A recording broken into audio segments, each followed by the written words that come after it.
আসসালামু আলাইকুম ওয়া রাহমাতুল্লাহি ওয়া বারাকাতুহু। বিসমিল্লাহির রহমানির রহিম। আলহামদুলিল্লাহি রাব্বিল আলামিন ওয়াস সালাতু ওয়াস সালামু আলা সাইয়্যিদিল মুরসালিন নবিয়িনা মুহাম্মদ ওয়া আলা আলিহি ওয়া সাহবিহি আজমাইন, আম্মা বাদ। সম্মানিত শ্রোতা দর্শক মণ্ডলী, আল্লাহ রাব্বুল আলামিনের প্রশংসা এবং প্রিয় নবী সাল্লাল্লাহু আলাইহি ওয়াসাল্লামের উপর সালাতু ওয়াস সালামের পর আজ সোমবার 22 শাবান 1447 হিজরি মোতাবেক 9 ফেব্রুয়ারি 2026 আমাদের ধারাবাহিক সাপ্তাহিক প্রশ্নোত্তর পর্ব নম্বর 123। 10টি প্রশ্ন আমাদের সামনে রয়েছে, ইনশাআল্লাহ তাআলা আমরা উত্তর দেব সংক্ষেপে। আল্লাহ রাব্বুল আলামিন তৌফিক দান করেন। প্রথম প্রশ্ন করেছেন, বলছেন আসসালামু আলাইকুম শেখ। ওয়ালাইকুম সালাম। এক ব্যক্তি কসম করেছে কিন্তু সেটা ভেঙে যাওয়ার কারণে তার উপর 10 মিসকিন খাওয়ানোর শর্ত লাগু হয়েছে। শর্ত নয়, এটি হচ্ছে বিধান। শর্ত ভিন্ন জিনিস। তার বিধান তার উপর আবশ্যক হয়েছে। বাড়ি ফেরার পথে সে একজন মিসকিনকে দেখতে পায়।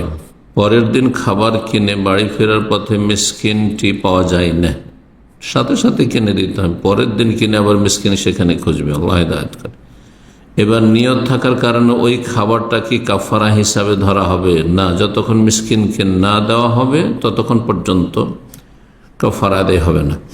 যদি ধরা হয় তাহলে খাবারটা কি ব্যক্তিটির খাওয়া হালাল হবে? না, কাফারা খাওয়া হালাল হবে না। সে খেয়ে নিক, খাবার নষ্ট করবে না, খেয়ে নিতে পারে, কিন্তু মিসকিনের খাবার দিতে হবে। মিসকিনের খাবার মিসকিনের হাতে পৌঁছে দিতে হবে। মিসকিন হাতে পৌঁছে দেওয়ার পর মিসকিন কাকে খাওয়াইলো সেটি আর দেখার বিষয় নয়। আপনি যাকে মিসকিন মনে করছেন সে মিসকিন নিশ্চিত, মোটামুটি আপনি বাহ্যিক দেখে যে মিসকিন, সে বলছে আমি মিসকিন। কিন্তু সে যদি চোর হয়, সে মিসকিন না হয়। সে যদি অসৎ হয়, মিথ্যা কথা বলে, তাতেও আপনার কাফারা আদায় হয়ে যাবে, কারণ আপনি তার অন্তর খবর বা গায়েব জানেন না।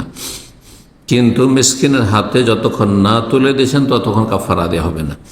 মিসকিন থাকলেও যদি মিসকিনটি খাবার না নেই, তবে কি করা যায়? মিসকিন না, অন্য মিসকিন খুঁজবেন। মিসকিন আছে, মিসকিন যে নিতে চাইছে না, অন্য মিসকিন খুঁজবেন। এক কথায় কাফারা আদায় হবে না এইভাবে যেভাবে বলছেন, যতক্ষণ মিসকিনকে না পৌঁছাবেন। 2 নম্বর প্রশ্ন বলছেন আসসালামু আলাইকুম শেখ। ওয়ালাইকুম সালাম।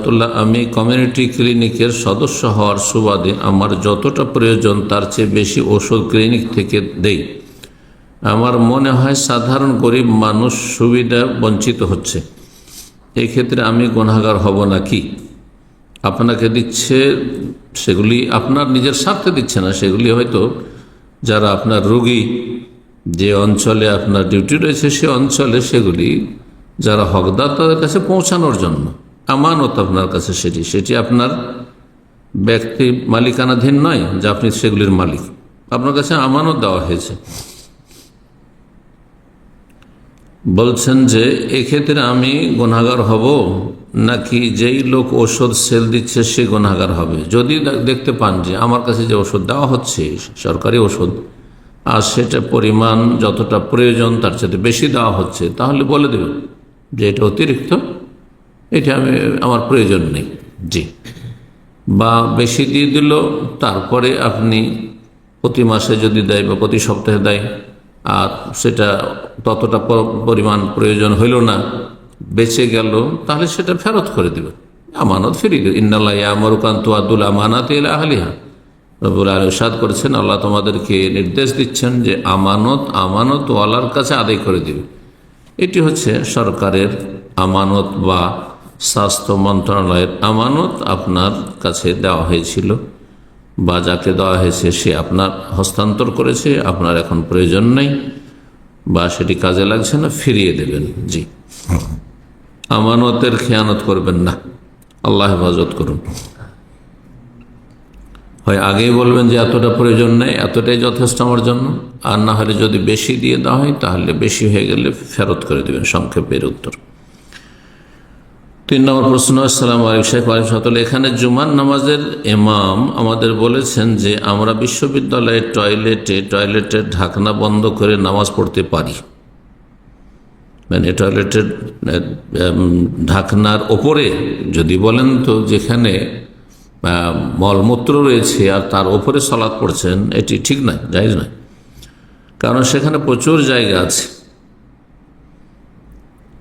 আমার প্রশ্ন হলো, এই ফতোয়া কি বৈধ? কারণ আমরা যখন টয়লেটে যাই তখন অন্যদের প্রবেশাধিকার বন্ধ করে দিই, মানে টয়লেটে সালাত পড়ছেন, বিষয়টি প্রশ্নটি স্পষ্ট নয়। যদি টয়লেট মানে একবার নাপাকির জায়গায় না হয়, পরিষ্কার পরিচ্ছন্ন খোলা জায়গা রয়েছে আর মসজিদে জায়গা হচ্ছে না, সেই জন্য সেখানে সালাত পড়তে হচ্ছে, তাহলে ঠিক আছে। কিন্তু নিচে নাপাক মলমূত্র রয়েছে আর ওপরে শুধু ঢাকনা দেওয়া রয়েছে আর তার ওপর সালাত পড়বেন, এটি জায়েজ নয়। এছাড়া কর্তৃপক্ষ জানলে অসুবিধা, যেখানে কর্তৃপক্ষ জানলে অসুবিধা, তাহলে এমন জায়গায় কেন সালাত পড়বেন? জি, যেই জায়গায় আপনাদের নিজের নয় অথবা যেই জায়গায় সালাত পড়ার অনুমতি নেই সেখানে সালাত পড়া জায়েজ নয়, সেটি আপনার জায়গা নয় আর এটি অকফেরও জায়গা নয়, এটি সরকারি অন্য কোনো কাজের জন্য জায়গা সুনির্দিষ্ট করা হয়েছে, সুতরাং সেখানে সালাত পড়া উচিত নয়। জি, 4 নম্বর প্রশ্ন বলছেন, আসসালামু আলাইকুম, আমি জলপাইগুড়ি থেকে বলছি। আমাদের পার্শ্ববর্তী সমাজে একজন ভাই কোরআন সুন্নাহ মোতাবেক আমল করা শুরু করেছে। আলহামদুলিল্লাহ, আল্লাহ হেদায়েত টিকিয়ে রাখুন এবং তার আল্লাহ শুকরিয়া আদায় করা উচিত। আর যেসব লোক এখনো হেদায়েত হয়নি, আল্লাহ তাদের হেদায়েত দান করুন এবং তাদের অনিষ্ট থেকে এই কোরআন সুন্নাহর অনুসারী ভাইকে হেফাজতে রাখুন। এবং মিলাদ কিয়াম করেন না, তাই তাকে মসজিদ থেকে বের করে দিয়েছে। জি, বেদাতি মসজিদ থেকে বের করে দিলে ভালো কথা, সেখানে যাবেন না। যারা বের করে দিয়েছে তাদের মুখে দাঁড়িয়ে নেই, এসব পাপিষ্ট লোকেরাই অপরাধ করে থাকে, ভালো মানুষ অপরাধ করে না। জি, এবং নামাজও ঠিক মতো পড়েন না, নামাজ না পড়লে তো ইসলামই থাকে না। যারা নামাজ পড়ে না আর ধর্মীয় ক্ষেত্রে শিরক বিদআতে ধর্মকর্ম করাতে পারে না, সেই জন্য এইরকম আচরণ করে, তারা নিজেরাই ইসলাম থেকে বেরিয়ে গেছে। আল্লাহ হেদায়েত দান করুন। ওয়াসুদ্দুন আন সাবিলিল্লাহ, কাফেরদের একটি বদচরিত্র হচ্ছে আল্লাহর রাস্তায় তারা বাধা সৃষ্টি করে, আল্লাহ দিন প্রতিষ্ঠা করতে বাধা সৃষ্টি করে, সহি শুদ্ধ সালাত পড়তে বাধা সৃষ্টি করে। জি, মসজিদে যেতে বাধা দেয়। জি, এদের অনিষ্ট থেকে আল্লাহ রাব্বুল ভালো মানুষদেরকে রক্ষা করেন।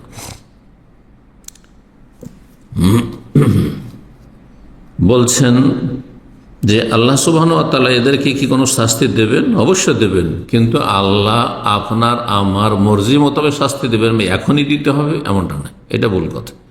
আল্লাহ কেন শাস্তি দিচ্ছেন না? আমরা অনেক সময় বড় বড় জালেম, কাফের জালেম অথবা মুসলিম সমাজের মুনাফিক জালেম অথবা বিদাতি জালেমরা জুলম অত্যাচার করে, আর দেখছি যে তারা বড়ই নির্দ্বিধায় ঘুরে বেড়াচ্ছে আর তাদের কোনো রকমের বালা মুসিবত নেই জীবনে, বাহ্যিক কোনো রকমের তাদের উপর বিপদ আপদ আসে না, আল্লাহ রাব্বুল তাদের পকড়াও করছেন না। আমরা অনেক সময় ধোঁকা খাই না। আল্লাহ আমার আপনার কথা মোতাবেক ধরবেন না, আল্লাহর হেকমা মোতাবেক ধরবেন, যে কাকে কখন আল্লাহ পকড়াও করবেন, তবে আল্লাহ ধরবেন, দুনিয়ায় ধরবেন। আর দুনিয়ায় যাদেরকে ছাড় দিচ্ছেন তাদের শাস্তিকে আরো বেশি বৃদ্ধি করতে চান। আল্লাহ কোরআনকে ইরশাদ করেছেন, ইন্নামা নুমলি লাহুম, আমি জালেমদেরকে, কাফেরদেরকে, পাপিষ্টদেরকে, এই ইসলাম বিরোধীদেরকে, সহিহ সুন্নাহ বিরোধীদেরকে, এদেরকে আমি ছাড় দিই। নুমলি লাহুম, ঢিল দিই, এদের রশিটা ঢিল ছেড়ে দিই। কেন? লিয়াজদাদু ইসমা, যাতে করে আরো পাপ বৃদ্ধি হয়, তাদের পাপের বোঝা বাড়ে। কারণ অল্প পাপ করেছে আর তখনই আল্লাহ আযাব দিয়ে মেরে দিলেন, পাপ তো কমই থাকলো, আখিরাতে শাস্তি বেশি পাপ নিয়ে যে পাপীরা যাবে তাদের তুলনায় তো কম হলো। আল্লাহ চান যে আরো বেশি পাপ করুক, যাতে তাদের কঠিন শাস্তি দেওয়া আল্লাহ রাব্বুল আলামিনের জন্য ন্যায় সঙ্গত হয়। জি, আল্লাহ রাব্বুল আলামিন কোনো মানুষের উপর জুলম করেন না। কাফের কি, কাফের তার কুফরির সাথে বিভিন্ন রকম পাপ করতে থাকে, জুলম অত্যাচার করতে থাকে, খুন করতে থাকে, জেনা ব্যভিচার করতে থাকে, আর হারাম খেতে থাকে, পাপ বাড়তে থাকে, পাপ বাড়তে লিয়াজদাদু ইসমা, তাদের জন্য কঠিন শাস্তি আল্লাহ প্রস্তুত করে রেখেছেন। জি, আমাদের বিরুদ্ধে সব বেদাতি সমাজে একই পদক্ষেপ নিতে চলেছে, আমরা এখন কি করব? আপনাদের করণীয় হচ্ছে হেকমার সাথে দাওয়াত দেবেন। জি, নেগেটিভ কথাবার্তা কম বলবেন, কারণ মানুষকে বেশি আঘাত লাগে, এটা ঠিক না, এটা শিরক, এটা বিদআত, এইভাবে বললে কষ্ট লাগে। এটা মানুষের বদ স্বভাব। তাদেরকে তৌহিদ সুন্নাহর দাওয়াত দেবেন, তৌহিদের গুরুত্ব, তৌহিদের ফজিলত, সুন্নাহর গুরুত্ব, সুন্নাহর মর্যাদা, রাসূলুল্লাহ সাল্লাল্লাহু আলাইহি ওয়াসাল্লামের ভালোবাসা, রাসূলুল্লাহ সাল্লাল্লাহু আলাইহি ওয়াসাল্লামের ইত্তেবা, রাসূলুল্লাহ সাল্লাল্লাহু আলাইহি ওয়াসাল্লামের ভালোবাসা এবং মহব্বতের প্রমাণ ইত্যাদি এসব বিষয়গুলি তুলে ধরবেন। এবং রাসূলুল্লাহ সাল্লাল্লাহু আলাইহি ওয়াসাল্লামকে আমরা ভালোবাসি, সেই জন্য তার সুন্নাহর বহির্ভূত কোনো কাজ আমরা করি না। আল্লাহ রাব্বুল আলামিনকে সবচেয়ে বেশি ভালোবাসি, এই জন্য আল্লাহর জন্য তৌহিদ প্রতিষ্ঠা করি। হ্যাঁ, আমাদের জীবনে কোনো রকমের শিরক বিদআত আমরা জড়িত নই।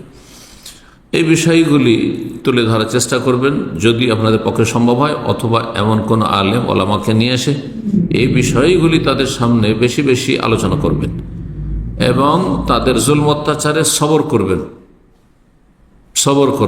ধৈর্য ধারণ করতে হবে এবং আল্লাহকে ভয় করতে হবে, সীমা লঙ্ঘন করতে হবে না। রব্বুল আলামিন বলছেন জালিমদের অনিষ্ট থেকে রক্ষা পাওয়ার জন্য ওয়াইন তাসবিরু ওয়া তাত্তাকু লা ইয়াদুররুকুম কাইদুহুম শাইআ, তোমরা যদি সবর করো, ধৈর্য ধারণ করো এবং সংযত থাকো, বাড়াবাড়ি করবেন না। তারা বাড়াবাড়ি করছে, আপনি বাড়াবাড়ি করবেন, তারা তর্ক করছে, আপনি তর্কে জড়াতে, তারা মারামারি করতে আসছে, আপনি মারামারি করতে যাবেন, তারা ক্ষতি করছে, আপনি ক্ষতি করতে যাবেন না। এটা তাকওয়ার পরিপন্থী। সবর এবং তাকওয়া, ইন তাসবিরু ওয়া তাত্তাকু, সবর করো এবং তাকওয়া যদি অর্জন করো তাহলে লা ইয়াদুররুকুম কাইদুহুম শাইআ, তাদের ষড়যন্ত্র, তাদের অনিষ্ট তোমাদের কোনো ক্ষতি করতে পারবে না। তাহলে জালেমদের অনিষ্ট থেকে বাঁচার জন্য হাতিয়ার হচ্ছে ধৈর্য ধারণ করা আর সংযত জীবনযাপন, আল্লাহ ভীরুত, আল্লাহর ভয়ে ভালো কাজ করা, আল্লাহর ভয়ে সীমা লঙ্ঘন থেকে বেঁচে থাকবেন। তারা সীমা লঙ্ঘন করছে, আপনারা সীমা লঙ্ঘন করবেন না। 5 নম্বর প্রশ্ন বলছে, আসসালামু আলাইকুম শেখ ওয়ালাইকুম সালাম, ভোট দেওয়া না দেওয়া নিয়ে আমাদের আলেমদের মধ্যে মত পার্থক্য রয়েছে। কেউ বলছে ওয়াজিব, কুফরি করা ওয়াজিব। যে জাহেল বলছে ভোট দেওয়া ওয়াজিব, পাক্কা জাহেল, সে যেন বলছে কুফরি করা ওয়াজিব না। কেউ বলছে কুফর, কাজটি কুফর, জি, কিন্তু আপনি সেটাকে আদর্শগত হিসাবে মেনে নিচ্ছেন। আপনি যে ভোট দেওয়া হচ্ছে সমাধান, তাহলে স্পষ্ট কুফর। গণতন্ত্র, ডেমোক্রেসি হচ্ছে সমাধান, তাহলে কুফর, বড় কুফর। কিন্তু যদি মনে করেন যে এই গণতন্ত্রের মাধ্যমেই সারা পৃথিবীতে, এমনকি মুসলিম দেশগুলো তো কাফের দেশের মতোই, অমুসলিম দেশের মতোই গণতান্ত্রিক পদ্ধতিতেই শাসক বা দায়িত্বশীলদেরকে নির্বাচন করা হচ্ছে। এখন শাসক বেশি খারাপ না এসে যদি কম খারাপ আসে, আমার এলাকার প্রতিনিধি যিনি হবেন, এমপি হবেন, হ্যাঁ, সংসদে যাকে পাঠাবো, আর সে যদি তুলনামূলক ভালো হয়, তাহলে দেশ এবং জাতির জন্য, এলাকাবাসীর জন্য কল্যাণকর হবে। তাহলে ব্যক্তি কেন্দ্রিক ভোট দিতে পারবেন। এটি সালাফি ওলামাদের, মধ্যম পন্থী ওলামাদের এটি ভাষ্য।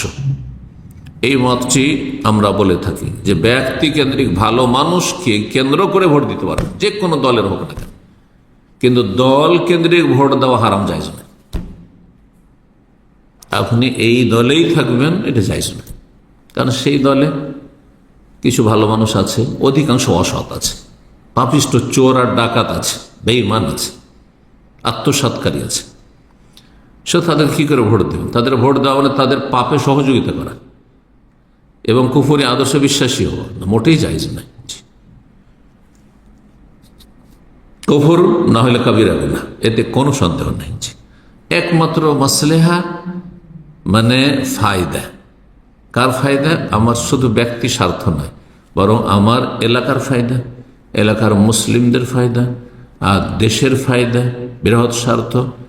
এই উদ্দেশ্যে যদি ভালো মানুষগুলিকে ভোট দেন তো দিতে পারেন, কিন্তু সে বাতিল আদর্শকে বাতিল মনে করবেন, সেটিকে সমাধান মনে করা হচ্ছে কাবিরা গুনাহ এবং কুফর। আর মাত্র কয়েকদিন পর আমাদের বাংলাদেশে ভোট, এই ক্ষেত্রে কি আমাদের অংশগ্রহণ করা যাবে? যেমনটা বললাম, যে কোনো ভালো মানুষ যদি পান, এই ভালো মানুষটা দিয়ে ভালো কাজ হবে। ভালো মানুষটা অন্তত চুরি, বেঈমানি, আত্মসাৎ করবেন না, মানুষের হিতাকাঙ্ক্ষী, মানুষের পাশে দাঁড়াবে, অসহায়দের সাথ দেবে, হ্যাঁ, জুলম অত্যাচার হতে দেবে না, তাহলে তাকে ভোট দিতে পারে। আর যদি সবগুলি ওই রকম, তাহলে কাউকে ভোট দেবেন। দেখছেন যে 4-5টা প্রার্থী আছে, সবগুলি চোর, বেঈমান, তাহলে কাউকে ভোট দেবেন না, জায়েজ না। ফাতাজিল ফিরাকা কুল্লাহ, সবগুলি বর্জন করুন, নবী সাল্লাল্লাহু আলাইহি ওয়াসাল্লামের নির্দেশ রয়েছে। 6 নম্বর প্রশ্ন বলছেন, আসসালামু আলাইকুম ওয়া আলাইকুম সালাতুল্লাহ। আমার বাবা চাকরির সুবাদে আমরা বাংলাদেশের দিনাজপুর অঞ্চলে থাকি। আমি চাই ইঞ্জিনিয়ারিং পড়াশোনা করে ঢাকায় বা সৌদি আরবে থাকবো এবং অর্থনৈতিকভাবে মুসলিম উম্মার জন্য কাজ করব। জি, অর্থনৈতিক মুসলিম উম্মার জন্য কি করে কাজ করবেন আপনি? হ্যাঁ, ইঞ্জিনিয়ারিং পড়ে যারা দুনিয়া পড়ছে তারা নিজের পেটের জন্য পড়ছে, নিজের সংসারের জন্য পড়ছে। কিন্তু যদি এখানে আপনার উদ্দেশ্য হয় যে সেখান থেকে একটা অংশ আমি প্রতি মাসে আল্লাহর রাস্তায় আমি রেখে দেব, সাদাকা করব ইত্যাদি, এবং ইসলামের খেদমতে আমার উপার্জিত ধন সম্পদকে ব্যয় করব, তাহলে সেই কথাটি আপনার সত্য। কিন্তু আমার গ্রামের মানুষরা আকীদায়ে সুফি এবং মানহাজে দেওবন্দি, এখন তাদেরকে কি সঠিক আকীদার জ্ঞান জানানো আমার জন্য ফরজ? আপনার একা ফরজ নাই, কারণ এলাকাতে অনেকে আপনার স্তরের লোক আছে, আপনার চাইতে বেশি ইসলাম সম্পর্কে জ্ঞানী হয়তো আলেম ওলামা আছে, অথবা শিক্ষিত লোকের আপনার মতো অনেকে আছে। সুতরাং এটি ফরজে কিফায়া, কয়েকজন আদায় করলেই হয়ে গেল। আপনাকেই সেখানে থাকতে হবে, গ্রামে চলে যেতে হবে লেখাপড়া করে, এমন বিষয় নয়। জি, এটা বললাম না। বলছেন যে আমাকে কি ইসলামিক স্টাডিজ পড়ে গ্রামে গিয়ে তাদেরকে সঠিক আকীদা জানাতে হবে না? ইসলামিক স্টাডিজ যারা পড়ে নিয়েছে, পড়ে নেওয়ার পরে সঠিক আকীদা তাদের শিখাইতে হবে। আর এলাকার লোক জাহেল হয়েছে, সেই জন্য আপনাকেই শিখতে হবে, তবে কিছু লোককে শিখতে হবে। সূরা তাওবাতে আল্লাহ রাব্বুল ইরশাদ করেছেন, ফালাউলা নাফারা মিন কুল্লি ফিরকাতিন মিনহুম তায়েফা, প্রত্যেকটি ক্ষুদ্র দল থেকে কয়েকজন লোক কেন বেরিয়ে যায়নি? তাহলে যে কোনো একটা দল, যে কোনো এক সম্প্রদায় থেকে কিছু মানুষকে বেরিয়ে যেতে হবে এই ফরজে কিফায়া আদায়ের জন্য। লিয়াতাফাক্কাহু ফিদ্দীন, দিনের জ্ঞান অর্জন করার জন্য, ফিকহ দিন সম্পর্কে পাণ্ডিত্য লাভের জন্য। লিয়াতাফাক্কাহু ওয়ালিয়ুনযিরু কওমা ইযা রাজাউ, তারপরে ফিরে এসে জাতিকে সতর্ক সাবধান করবে শিরক থেকে, বেদাত থেকে, কুফরি থেকে, ইসলাম বিরোধিতা থেকে, হারাম থেকে, পাপ থেকে, এবং ফরজ ওয়াজিবের জন্য উৎসাহিত করবে, ভালো কাজের নির্দেশ দেবে, অন্যায় কাজে বাধা দেবে। লাআল্লাহুম ইয়াহযারুন, যাতে করে তারা সতর্ক সাবধান হইতে পারে। আপনারা যদি 2-4-5 ভাই থাকেন, এক ভাই যদি আলেম হয়ে যায় যথেষ্ট আপনার পরিবারের জন্য। আপনার বংশে 50 জন 100 জন পুরুষ রয়েছেন, তার মধ্যে যদি 1-2 জন আলেম হয়ে যান, ফরজে কিফায়া আদায় হয়ে যাবে, ফরজে কিফায়া আদায় হয়ে যাবে। কিন্তু কোরআন সুন্নাহর আলেম হইতে হবে। জি, কিন্তু আপনাকেই হইতে হবে আর আপনাকে সে ফরজটি আদায় করতে হবে এমন বিষয় নয়। আপনার উপর ফরজে কিফায়া, করতে পারলে ভালো। ইসলামে এসে যদি পড়েন তাহলে সেটি ভালো, মুস্তাহাব কাজ। দিনের উচ্চ শিক্ষিত হওয়া, দিন ইসলাম উচ্চ শিক্ষিত হওয়া, এটি মুস্তাহাব সুন্নাত কাজ, ফরজ ওয়াজিব কাজ নয়, যদি আরো অন্যদের দিয়ে সেই কাজটি হয়ে যায়। আমি যদি প্রতিষ্ঠিত হয়ে আমার গ্রামে সালাফি ইসলামিক সেন্টার প্রতিষ্ঠা করি এবং সালাফি আলেমদের মাধ্যমে বিচক্ষণতার সাথে সালাফি আকীদা মানহাজের প্রচার করি, তাহলে কি যথেষ্ট হবে? হবে, কেন হবে না? আপনি সেখানে ইসলামিক সেন্টার প্রতিষ্ঠা করলেন এবং সেখানে কিছু আলেম দায়ীদেরকে নিয়োগ দিলেন, আর তারা এই দাওয়ার কাজ করলো, আপনি অর্থায়ন করলেন, ভালো কাজ। এর মাধ্যমে ইনশাআল্লাহ তাআলা এই ফরজে কিফায়া আদায় হইতে পারে। জি। 7 নম্বর প্রশ্ন বলছেন, আসসালামু আলাইকুম শাইখ ওয়া আলাইকুম সালাতুল্লাহ। আমার এক বন্ধু দাবি করেছে কেউ যদি রাসূলুল্লাহ সাল্লাল্লাহু আলাইহি ওয়াসাল্লামের অবমাননা করে তাহলে তাকে অবশ্যই তৎক্ষণাৎ হত্যা করতে হবে, সে জঙ্গি, খারিজি, আল্লাহ হিদায়াত করুন। এর ক্ষেত্রে আদালতের প্রয়োজন নেই, মিথ্যা কথা এটি। হ্যাঁ, চরমপন্থীদের কথা। সাহাবায়ে কেরামদের জীবনী থেকে এমনই পাওয়া যায় না। সাহাবায়ে কেরামদের জীবনীতে যা পাওয়া যায়, তখন রাসূলুল্লাহ সাল্লাল্লাহু আলাইহি ওয়াসাল্লাম রাসূলুল্লাহ সাল্লাল্লাহু আলাইহি ওয়াসাল্লাম স্বীকৃতি দিয়েছেন কোনো ক্ষেত্রে, বলে মানলে কাব বিন আশরাফ, কাব বিন আশরাফের জন্য কে প্রস্তুত আছে বলেছেন, তখন কেউ প্রস্তুত হয়েছে। আর নবী সাল্লাল্লাহু আলাইহি ওয়াসাল্লাম জিজ্ঞাসা করেননি, এমনটা হয়েছে। বিশেষ করে দুর্বলতার যুগে মক্কায়, এখন তো মুসলিমরা সব জায়গায় দুর্বল, সব জায়গায় দুর্বল মুসলিমরা, কাফেরদের তুলনায়।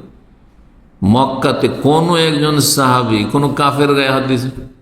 এত যে মার খেয়েছেন, এত যে জুলুম অত্যাচার হয়েছে, সুবহানাল্লাহ, এত যে জুলুম অত্যাচার হয়েছে, হ্যাঁ, আম্মারের ওপর, সুমাইয়ার ওপর, ইয়াসেরের ওপর, আর বেলালের ওপর, আর কত সাহাবায়ে কেরামদের ওপর রাদিয়াল্লাহু তাআলা আজমাইন, হ্যাঁ, মুস্তাযাফিন, অধিকাংশ সাহাবায়ে কেরাম জুলমের শিকার হয়েছে। যারা প্রভাবশালী সাহাবায়ে কেরাম তাদের ওপরও মানসিক টর্চার হয়েছে, শারীরিক যদি জুলম অত্যাচার না হয় তো মানসিক আর সামাজিক অত্যাচার হয়েছে। জি, কিন্তু কোন একজন সাহাবে নবী সাল্লাল্লাহু আলাইহি ওয়াসাল্লামকে জিজ্ঞাসা না করে কোন একজন কাফের কি একটা চড় মেরেছে? হত্যা করা তো দূরের কথা, তা তো সবাই অবমাননা করত। মক্কার কাফেরা সবাই তো অবমাননা করত। কে ছিল যে সম্মান করত নবী সাল্লাল্লাহু আলাইহি ওয়াসাল্লামের? কেউ বলতো যে কাহেন গণক, কেউ বলতো শায়ের কবি, কেউ বলতো মজনুন পাগল। নবীকে পাগল বলে অবমাননা, এর চাইতে বড় অবমাননা কি আছে? আরো কত কি বলতো, সাহিরুন কাজ্জাব, মিথ্যুক বলতো, কাজ্জাব বলতো, সাবি বেধর্মী বলতো, সাবি বলতো, নবী সাল্লাল্লাহু আলাইহি ওয়াসাল্লামকে সাবি বলতো, মানে বেধর্মী। তারা মনে করতো মক্কার কাফেররা যে তারাই ধার্মিক, আর তাদের ধর্ম যারা মানে তারা বেধর্মী। আজকাল বেদাতীদের মতো যারা কোরআন সুন্নাহ অনুসরণ করে তাদেরকে পথভ্রষ্ট বলে, তাদেরকেই কত কি বলে। জি,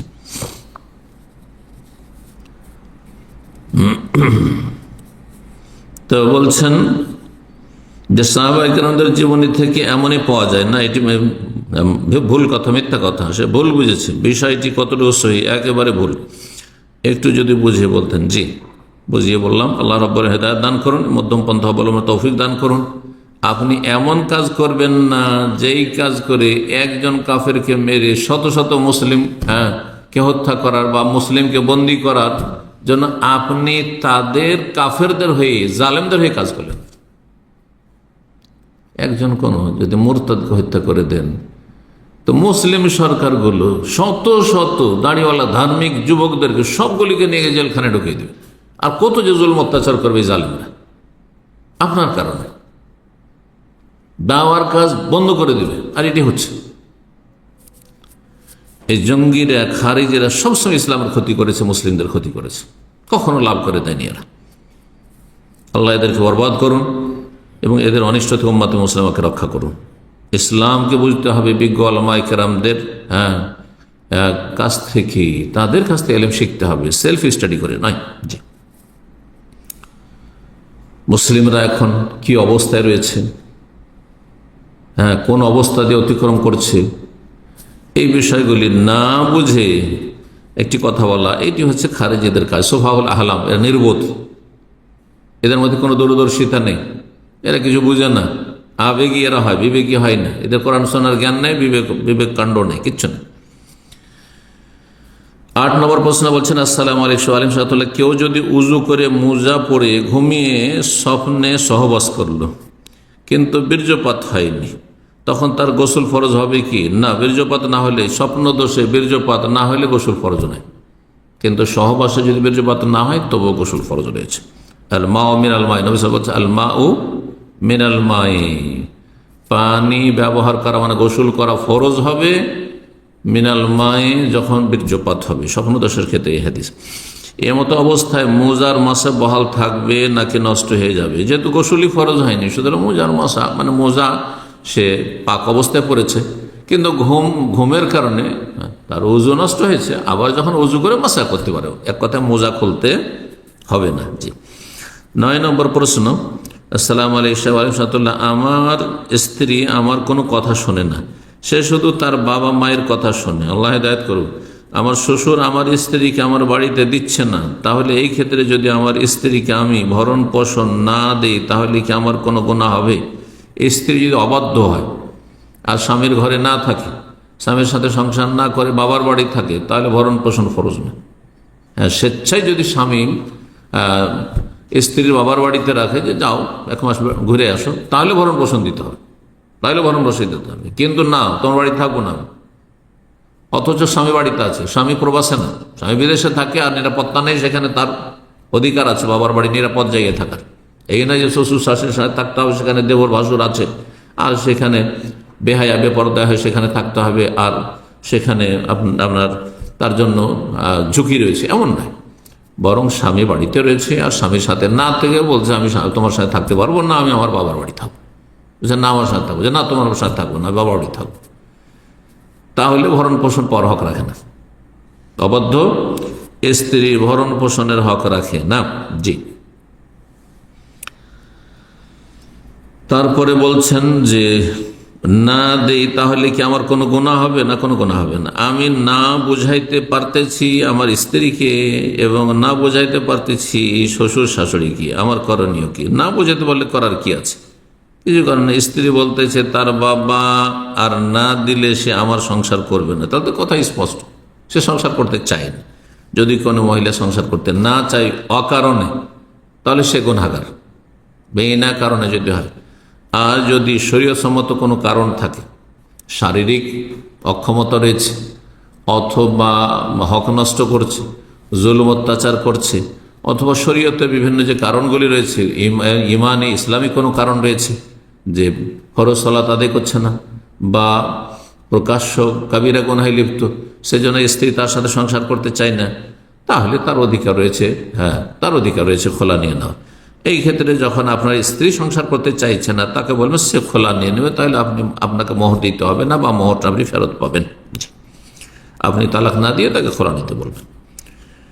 10 নম্বর প্রশ্ন বলছেন, আসসালামু আলাইকুম শাইখ। ওয়ালাইকুম আসসালাম। স্কুল পরীক্ষায় কুফরি প্রশ্ন আসলে করণীয় কি?